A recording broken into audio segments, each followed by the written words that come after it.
Om Shanti 23 April 2024 प्रातः मुरली बाबा कहउछंती मीठे बच्चे बाबा जो शिक्षा देउछंती सेगुड़ी को कार्यकारी कर प्रतिज्ञा करिबा परे तुमको निजर वचन उहुरी जिबार नाही किंबा कोनोसी आज्ञार उल्लंघन मध्य करिबार नाही।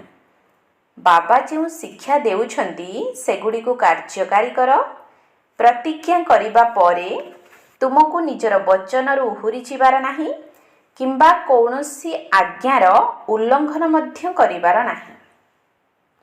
प्रश्न तुम पाठ पढ़ार सार कथा कौन? तुमको केउ अभ्यास निश्चित करिबाकु हेबो? तुम पाठ पढ़ार सार कथा कौन? तुमको केउ अभ्यास निश्चित करिबाकु हेबो? उत्तर तुमर एही पाठ पढ़ा हेउछि बानप्रस्थी हेबा पाई। एही पाठ पढ़ार सारांश हेला बाणीर ऊर्ध्वकु जिबा। बाबा ही समस्तंकु घरकु नेई जाइथांती। तुम मानकु घरकु जिबा पूर्वरु शतप्रधान हेबाकु पड़िबो। सेथिपाई एकांतरे बसी देही अभिमानी अर्थात आत्म अभिमानी हेबार अभ्यास करिबाकु हेबो।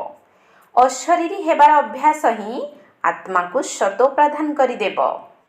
ओम शांति निजको आत्मा भावी बाबा को मने पकाइले तुमे तम प्रधान रु शतप्रधान होई विश्वर मालिक होई जिवो। प्रति कल्प तुमे माने एही परि तम प्रधान रु शतप्रधान हेउछ। पुणी 84 जन्म भितरे तम प्रधान होई जाउछ। पुणी बाबा शिक्षा देउछंती निजको आत्मा भावी बाबा को मने पकाओ। भक्ति मार्ग रे मध्य तुमे मने पकाउथिलो किंतु से समय रे मोटा बुद्धिर ज्ञान थिला। एबे सूक्ष्म बुद्धिर ज्ञान रहिछि। एबे तो प्रत्यक्ष रूपे बाबा को मने पकाइबाकु हेबो। एकथा बुझाइबा उचित जे आत्मा मध्य तारका सदृश और बाबा मध्य तारका सदृश। केवल से पुनर्जन्म नेउ नाहंती तुमे नेउछ। सेथिपाई तुमको तम प्रधान हेबाकु पड़ुछि। पुणे सतो प्रधान हेबा पाई मेहनत करिबाकु पड़िबो। माया बारंबार भुलाई देउछि। एबे अभूल हेबाकु पड़िबो। कौनसी भी भूल करिबा उचित नुहे। जदि भूल करिबो तेबे आहुरी तम प्रधान होई छिबो। सेथिपाई निर्देश मिलुछि जे निजको आत्मा भावी बाबा को मने पकाओ। बैटरी को चार्ज करो तेबे तुमे शतो प्रधान विश्वर मालिक होई जिवो। शिक्षक तो समस्त को पाठ पढ़ाउछंती। छात्र माने क्रमान्वय रे पास करी पुणी क्रमान्वय रे रोजगार मध्य करिथांती। तुमे माने मध्य क्रमानुसारे पास होई क्रमानुसारे पद पाउछ। केउठी विश्वर मालिक केउठी प्रजा दास दासी। जेउ छात्र सुपुत्र आज्ञावह विश्वस्त से निश्चित भावरे शिक्षकंकर मत को पालन करिबो। रेजिस्टर भल रहिले अधिक नंबर मिली थाए। सेतिपाई बाबा पिला मानको बारंबार बुझाउछंती कि किछि भी भूल कर नाही। एपरि भावना ही जे कल्प पूर्वर मध्य फेल होइथिलु। अनेकंकर मनरे आसुछि आमे सेवा करू नाहु तेणु निश्चित फेल हेबु।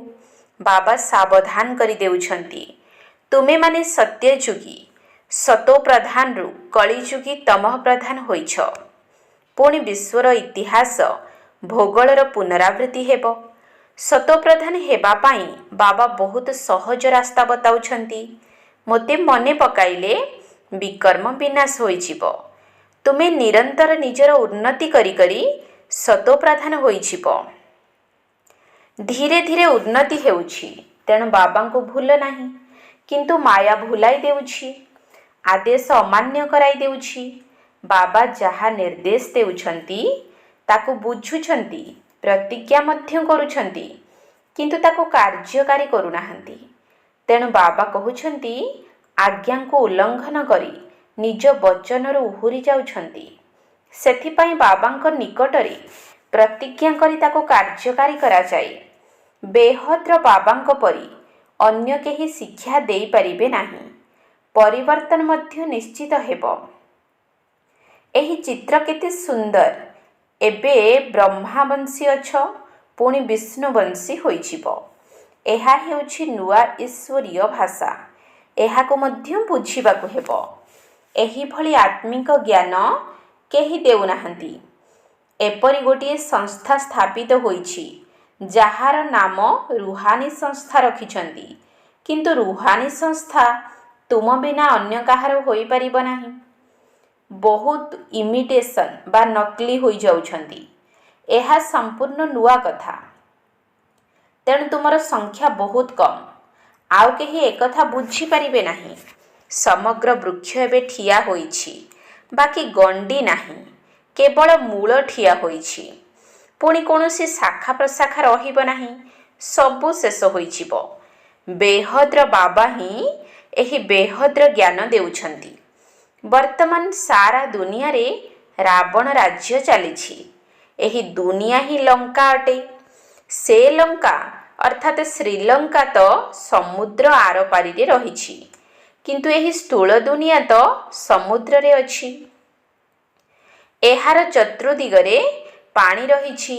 ତାହା ହଦ୍ର କଥା। ବାବା ବେହଦ କଥା ଶୁଣାଉଛନ୍ତି। ଏକଥା ଏକମାତ୍ର ବାବା ହିଁ ବୁଝାଉଛନ୍ତି। ଏହା ପାଠପଢ଼ା। ଯେପରି ସେ ପାଠପଢ଼ାରେ ଚାକିରି ନ ମିଳିବା ପର୍ଯ୍ୟନ୍ତ, ପାଠପଢ଼ାର ଫଳାଫଳ ନ ବାହାରିବା ପର୍ଯ୍ୟନ୍ତ ପାଠ ପଢ଼ିବାରେ ଲାଗି ରହିଥାନ୍ତି। ସେମାନଙ୍କର ବୁଦ୍ଧି ସେହିଥିରେ ହିଁ ରହିଥାଏ। ଛାତ୍ରମାନଙ୍କର କାମ ହେଉଛି ପଢ଼ା ଉପରେ ଧ୍ୟାନ ଦେବା। ଉଠିବା, ବସିବା, ଚାଲିବା, ବୁଲିବା ସମୟରେ ମନେ ପକାଇବାକୁ ହେବ। ଛାତ୍ରମାନଙ୍କ ବୁଦ୍ଧିରେ ଏହି ପାଠପଢ଼ା ରହିଥାଏ। ପରୀକ୍ଷା ସମୟରେ ବହୁତ ପରିଶ୍ରମ କରିଥାନ୍ତି, ଯେପରି ଫେଲ୍ ନ ହୋଇଯାଆନ୍ତୁ। ଖାସ୍ ସକାଳୁ ବଗିଚାରେ ଯାଇ ପାଠ ପଢ଼ିଥାନ୍ତି, କାହିଁକିନା ଘରେ କୋଳାହଳର ବହୁତ ଖରାପ ବାତାବରଣ ରହିଥାଏ। ବାବା ବୁଝାଉଛନ୍ତି, ଦେହୀ ଅଭିମାନୀ ହେବାର ଅଭ୍ୟାସ କରିଲେ କେବେ ହେଲେ ଭୁଲିବ ନାହିଁ। ଅନେକ ଏକାନ୍ତ ସ୍ଥାନ ରହିଛି। ଆରମ୍ଭ ସମୟରେ କ୍ଲାସ୍ ସାରିବା ପରେ ତୁମେମାନେ ପାହାଡ଼ ଉପରକୁ ଚାଲି ଯାଉଥିଲ। ଏବେ ଦିନକୁ ଦିନ ଜ୍ଞାନ ଗୁହ୍ୟ ହୋଇଯାଇଛି। ବିଦ୍ୟାର୍ଥୀମାନଙ୍କୁ ତାଙ୍କର ଲକ୍ଷ୍ୟ ଉଦ୍ଦେଶ୍ୟ ମନେ ରହିଥାଏ। ଏହା ବାନପ୍ରସ୍ଥ ଅବସ୍ଥାକୁ ଯିବାର ପାଠପଢ଼ା।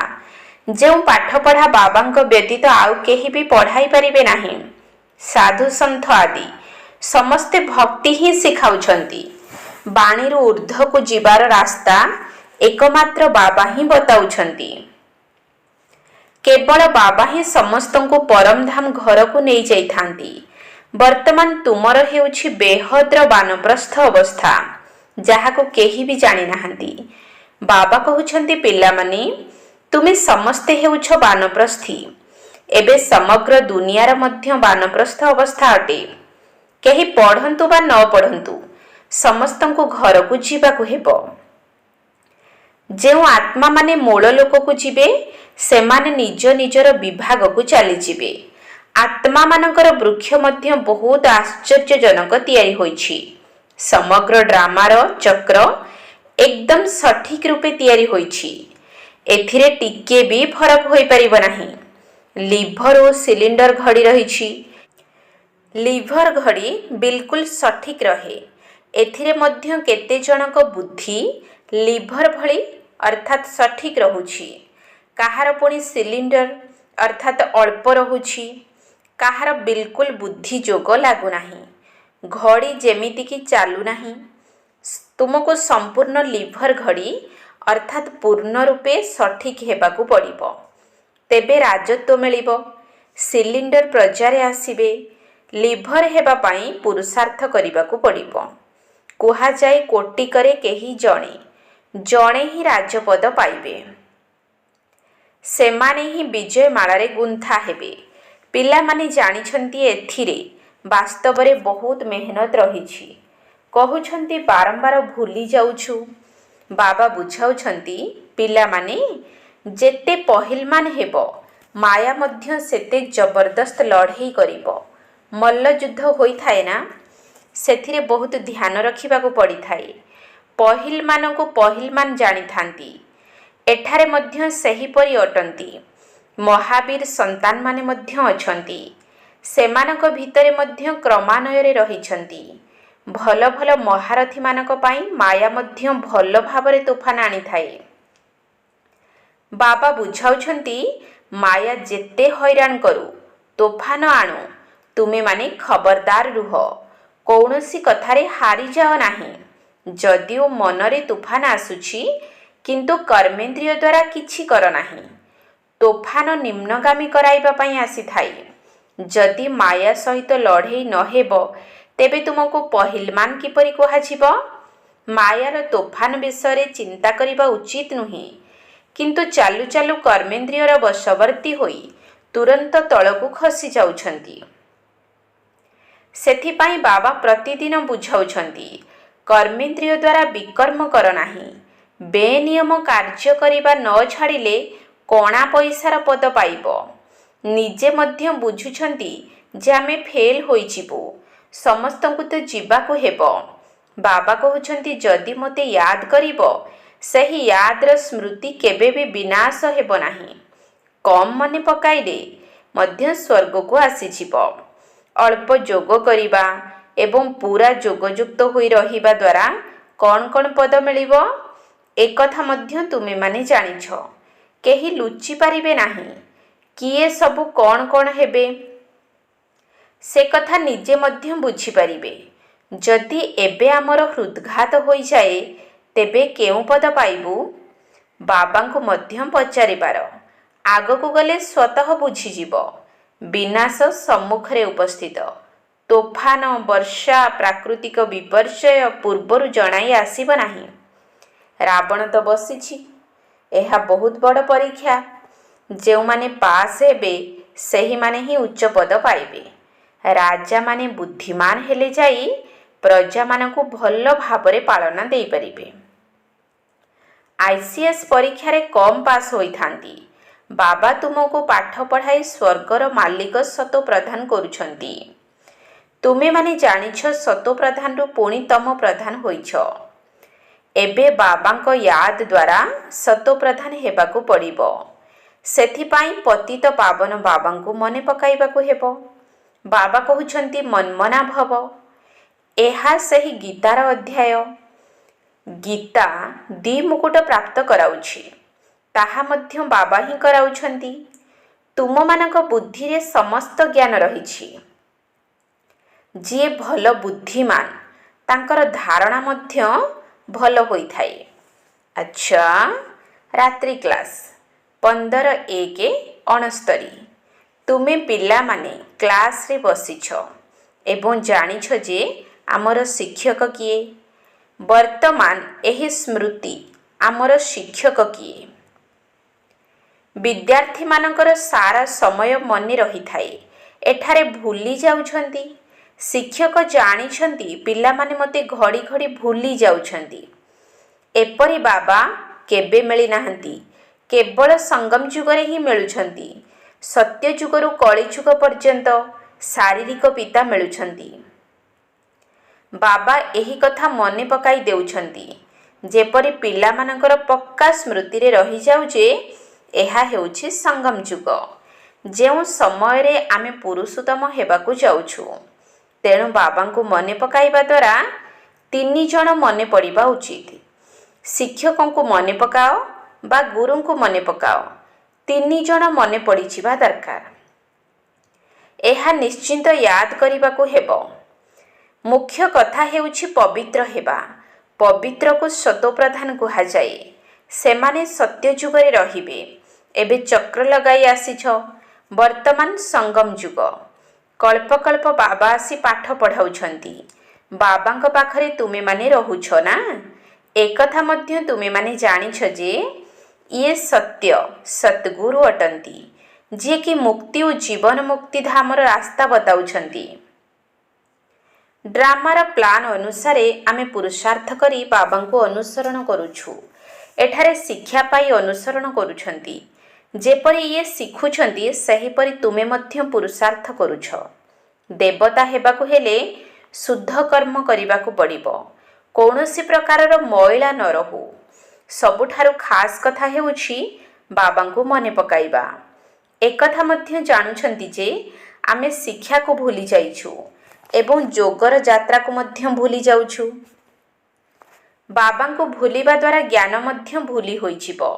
मु एक विद्यार्थी एकथा मध्य भूली जाउछंती। वास्तव में 3 जन को मने पकाइबा उचित।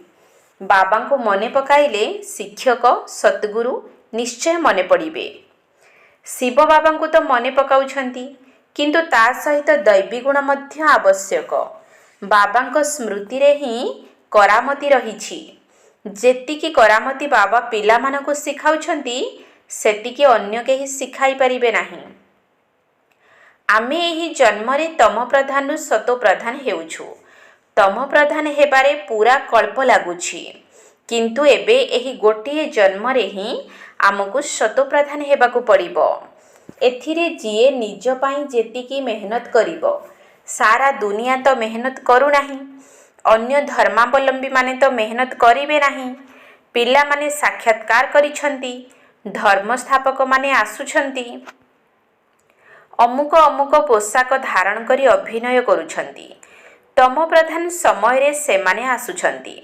बुद्धि मध्य कहुछि जेपरि आमे सतो प्रधान हेउछु अन्य समस्ते मध्य सतो प्रधान हेबे। पवित्रतार दान बाबांक ठारु नेबे। एबे समस्ते डाकुछंती आमको एठारु मुक्त कराई घर को नहीं चल। गाइड हुओ।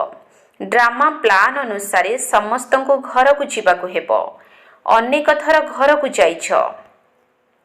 केही संपूर्ण 5000 वर्ष घरे रहु नाहंती। केही तो पुणी पूरा 5000 वर्ष रहुछंती। शेष समय रे आसिले कहिबे 4999 वर्ष शांति धाम रे रहिछु। आमे कहूछु 4999 वर्ष एही सृष्टि रे रहिछु। पिला मानकर निश्चय रहिछि जे आमे 83-84 जन्म नेउछु। जिए बहुत होशियार होइथिबे से निश्चित प्रथम रे आसीबे। अच्छा मीठा मीठा सिकिल दे संतान मानक प्रति माता पिता बाप दादांकर मधुर स्नेह भरा स्मृति एवं सुप्रभात। आत्मिक पितांकर आत्मिक संतान मानकु नमस्ते। आत्मिक संतान मानकर आत्मिक बाप दादांकु नमस्ते नमस्ते नमस्ते। सुप्रभात। धारणा पाई मुख्य सार 1 नंबर पॉइंट। सतो प्रधान हेबा पाई जोगर यात्रा द्वारा निजर बैटरी को चार्ज करने को हेबो। अभूल हेबाकू पड़िबो। निजर रेजिस्टर अर्थात चरित्र भल रखिबा को हेबो। कोनोसी भूल करिबा उचित नुही। सतो प्रधान हेबा पाई जोगर यात्रा द्वारा निजर बैटरी को चार्ज करने को हेबो। अभूल हेबाकू पड़िबो। निजर रेजिस्टर अर्थात चरित्र भल रखिबा को हेबो। कोनोसी भूल करिबा उचित नुही। 2 नंबर पॉइंट। कोनोसी बेनियम कर्म करिवार नाही। मायार तोफान को खातिर न करी कर्मेंद्रिय जीत हेबाकू पड़िबो। लिभर घड़ी भली एक्यूरेट पुरुषार्थ करिबाकू हेबो। कोनोसी बेनियम कर्म करिवार नाही। मायार तोफान को खातिर न करी कर्मेंद्रिय जीत हेबाकू पड़िबो। लिभर घड़ी भली एक्यूरेट पुरुषार्थ करिबाकू हेबो। वरदान। सेवा द्वारा खुशी शक्ति तथा समस्तंकर आशीर्वाद प्राप्त करुथिबा पुण्य आत्मा भव। सेवा द्वारा खुशी शक्ति तथा समस्तंकर आशीर्वाद प्राप्त करुथिबा पुण्य आत्मा भव। सेवार प्रत्यक्ष फल रूपरे खुशी तथा शक्ति प्राप्त होइथाए। निजर सेवार आधार रे आत्मा मानकु बाबांकर संपत्तिर अधिकारी करिदेबा पुण्य कार्य अटे। जी पुण्य कर्म करे ताको आशीर्वाद निश्चित मिली थाए। सर्व आत्मांक अंतर रे जेउ भली खुशीर संकल्प उत्पन्न हुए सही शुभ संकल्प आशीर्वाद रे परिणत हो जाए एवं भविष्यत पाई मध्य जमा हो जाए। सेथिपाई सर्वदा निजकु सेवाधारी मने करी सेवार अविनाशी फल खुशी एवं शक्ति सर्वदा प्राप्त करि चल। स्लोगान। मानसिक शक्ति एवं वाणीर शक्ति द्वारा विघ्नर परदा को उठाई दियो तेबे भितरे लुचिथिबा कल्याणर दृश्य देखाजिबो। मानसिक शक्ति एवं वाणीर शक्ति द्वारा ବିଘ୍ନର ପରଦାକୁ ଉଠାଇ ଦିଅ, ତେବେ ଭିତରେ ଲୁଚିଥିବା କଲ୍ୟାଣର ଦୃଶ୍ୟ ଦେଖାଯିବ। ଓମ୍ ଶାନ୍ତି। ହେ ରାଜକୁମାର, ତୁମରି କାନ୍ଧରେ ଏବେ ଶାସନ ଭାର। ହେ ରାଜକୁମାର, ତୁମରି କାନ୍ଧରେ ଏବେ ଶାସନ ଭାର। ବୁଦ୍ଧିକି ପଚାରି ବୁଝ, ବୁଦ୍ଧିକି ପଚାରି ବୁଝ ରାଜ୍ୟ ଖବର। ହେ ରାଜକୁମାର, ତୁମରି କାନ୍ଧରେ ଏବେ ଶାସନ ଭାର। ଆପଣା ରାଇଜେ ନିଜେ ଅଧିକାରୀ, କର୍ମ ଇନ୍ଦ୍ରିୟ ତୁମ କର୍ମଚାରୀ। ଆପଣା ରାଇଜେ ନିଜେ ଅଧିକାରୀ, କର୍ମ ଇନ୍ଦ୍ରିୟ ତୁମ କର୍ମଚାରୀ। କଚେରୀ ବସାଇ ତ୍ରୁଟି, କଚେରୀ ବସାଇ ତ୍ରୁଟି ମାର୍ଜନା କର। ହେ ରାଜକୁମାର, ତୁମରି କାନ୍ଧରେ ଏବେ ଶାସନ ଭାର। ହେ ରାଜକୁମାର, ତୁମରି କାନ୍ଧରେ ଏବେ ଶାସନ ଭାର। ମାୟା କବଳରେ ଦୁର୍ବଳ ନ ହୁଅ, ବୃଥା ଭାବନାରେ ଲଗାମ ଲଗାଅ। ମାୟା କବଳରେ ଦୁର୍ବଳ ନ ହୁଅ, ବୃଥା ଭାବନାରେ ଲଗାମ ଲଗାଅ। ଅବହେଳା କଲେ ବାବା, ଅବହେଳା କଲେ ବାବା କରିବେ ପର। ହେ ରାଜକୁମାର, ତୁମରି କାନ୍ଧରେ ଏବେ ଶାସନ ଭାର। ସୁମନକୁ ଯେବେ ଆକଟ କରିବ, ଯାହା ଭାବୁଥିବ ସେପରି ହୋଇବ। ସୁମନକୁ ଯେବେ ଆକଟ କରିବ, ଯାହା ଭାବୁଥିବ ସେପରି ହୋଇବ। କର୍ମାତୀତ ପାଠ ଏତ, କର୍ମାତୀତ ପାଠ ଏତ ଭାରି ଗୁମର। ହେ ରାଜକୁମାର, ତୁମରି କାନ୍ଧରେ ଏବେ ଶାସନ ଭାର। ବୁଦ୍ଧିକି ପଚାରି ବୁଝ, ବୁଦ୍ଧିକି ପଚାରି ବୁଝ ରାଜ୍ୟ ଖବର। ହେ ରାଜକୁମାର, ତୁମରି କାନ୍ଧରେ ଏବେ ଶାସନ ଭାର। ହେ ରାଜକୁମାର, ତୁମରି କାନ୍ଧରେ ଏବେ ଶାସନ ଭାର।